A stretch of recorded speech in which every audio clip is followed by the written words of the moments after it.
are modified Atkins diets something that every patient should be exposed to earlier on in their epilepsy disease course, or are these things that are supposed to be meant to tailor towards individuals themselves?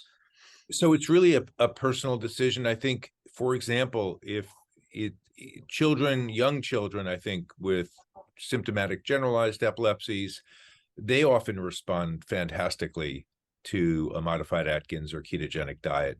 I think for older children and adults, it's often hard if you've grown up in Western society where, birthday cakes and cupcakes were part of other people's birthday parties at school. And I think literally we're addicted. It's, in my view, you can trace the rise of non-communicable diseases, heart disease, diabetes, obesity, cancer, to the import of huge amounts of sugar in ways that are just so unnatural. It's hard we get so used to it. So think about that 300 years ago, the amount of sugar consumed in the world was probably, pure sugar was less than 1% of calories. Today, it's 20% around the world. Among teenagers, it may be 30%. And so our bodies never adapted, never evolved. And what we have the greatest time at understanding, I think, in medicine is things that occur slowly. So, for example, cigarette smoking. It was hard for people to imagine that the rise in lung cancer could be related to cigarette smoking. And some of the world's best statisticians argued, vociferously against that association.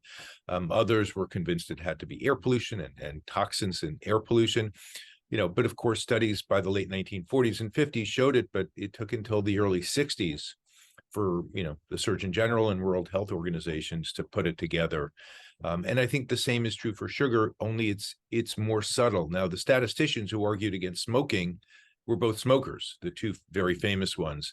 And I think when you look at sugar, we are all, smokers by our first birthday. The first, bit of icing of that cake, you just look at a 1-year-old's face who's never had icing before, and it's ball game over. It's like, imagine you gave your 1-year-old oxycodone and they said more.